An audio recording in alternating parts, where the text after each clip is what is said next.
രാഷ്ട്രീയത്തിൽ പെന്തിക്കോസ്തുകാർ പ്രവർത്തിക്കുന്നതിനോട് 100% യോജിപ്പുള്ള ആളാണ് ഞാൻ. പക്ഷെ നമുക്ക് രാഷ്ട്രീയത്തിൽ പ്രവർത്തിക്കണമെങ്കിൽ അതിനൊരു ചാല് നമ്മുടെ സഭാ ചരിത്രത്തിലോ നമ്മുടെ വ്യക്തി ജീവിതത്തിലോ ഉണ്ടായിരിക്കണം. അങ്ങനെ രാഷ്ട്രീയ പ്രവർത്തനം നടത്താൻ രാഷ്ട്രീയ പാർട്ടികളിൽ ചേരുകയോ അവരുമായിട്ട് ചങ്ങാത്തം കൂടുകയോ ചെയ്താൽ സഭയിൽ നിന്ന് അകറ്റി നിർത്തിയിരുന്ന ഒരു കാലഘട്ടത്തിന്റെ ബാക്കി ഒരു 4ാം തലമുറയിൽപ്പെട്ട ആളുകളാണ് ഇന്നുള്ള കുഞ്ഞുങ്ങൾ എന്ന് പറയുന്നത്. ഇവർക്കാർക്കും തന്നെ പഴയകാല അനുഭവങ്ങളെ കുറിച്ച് ശരിക്കും അറിയാവൂ എന്ന് എനിക്ക് സംശയമുണ്ട്. രാഷ്ട്രീയ പ്രവർത്തനം മഹാപാപമായി കരുതിയിരുന്ന ഒരു കാലഘട്ടമാണ് 100 വർഷം മുമ്പ് പെന്തക്കോസ്റ്റൽ മൂവ്മെന്റ് കേരളത്തിൽ ഉണ്ടാകുമ്പോൾ. ഞാൻ ഇടപെടുകയാണ്. ഇതേപോലെ തന്നെ പെന്തക്കോസ്തുകാർ നേരത്തെ പറഞ്ഞോട്ട് ടെലിവിഷൻ കാണരുത്, സിനിമ കാണരുത്, മറ്റുള്ള കളറായിട്ടുള്ള വസ്ത്രങ്ങൾ ഉടുക്കരുത്, വെള്ളയും മാത്രം ഉടുക്കാവൂ. ഞാൻ ഈ പറയുന്ന ഗ്രൗണ്ട് റിയാലിറ്റിയാണ്.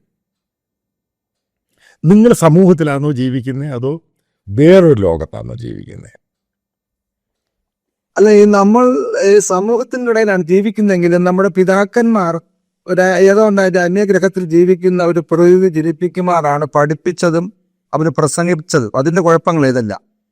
വാസ്തവത്തിൽ ക്രിസ്ത്യാനിറ്റിയുടെ അന്തസ്സത്ത എന്ന് പറയുന്നത് നമ്മുടെ ജീവിതമാണ്. ജീവിതം കൊണ്ടാണ് ക്രിസ്ത്യാനിറ്റിയെ മഹത്വവൽക്കരിക്കേണ്ടത്, ക്രിസ്തുവിനെ കാണിച്ചു കൊടുക്കുകയാണ് ചെയ്യേണ്ടത്. എന്നാൽ അതിനു പകരം ചില ആചാരങ്ങൾ, ചില ബാഹ്യമായ ചില മാറ്റങ്ങൾ കൊണ്ട് ഈ പെന്തിക്കോസ്തിനെ മഹത്വവൽക്കരിക്കുകയാണ് ഇവിടെ ചെയ്തത്. ഇവിടെ ഇപ്പൊ അഫ്സർ പറഞ്ഞതുപോലെ മീശ വെക്കാൻ പാടില്ല, കാറ് വസ്ത്രം പഠിക്കാൻ പാടില്ല, റേഡിയോ പാട്ട് കേൾക്കാൻ പാടില്ല, ടെലിവിഷൻ പാടില്ല, അതുപോലെ തന്നെ വിറ്റുമുറുക്ക് പാടില്ല, അത് പിന്നെ പെശകാണ് പാടില്ല, പുകവലി പാടില്ല, മദ്യപാനം, അതൊക്കെ നല്ലതാണ്. ആ കൂടെ തന്നെ ആവശ്യമില്ലാത്ത കുറെ ചെറിയ ചെറിയ ചെറിയ ചെറിയ ആചാരങ്ങൾ സഭയിൽ അടിച്ചേൽപ്പിക്കുക വഴി പബ്ലിക്കിൽ നിന്നും അകന്നു പോവുക ചെയ്തത്. കാരണം രാഷ്ട്രീയ പ്രവർത്തനം പാടില്ല, സാമൂഹ്യ പ്രവർത്തനങ്ങൾ പാടില്ല, ഒന്നും പാടില്ല, ആഭരണം ധരിക്കാൻ പാടില്ല. അപ്പൊ ഒരു കാര്യത്തില് എന്നോട് താങ്കള് സമ്മതിക്കുന്നു, തെറ്റ് പറ്റിയിട്ടുണ്ട്.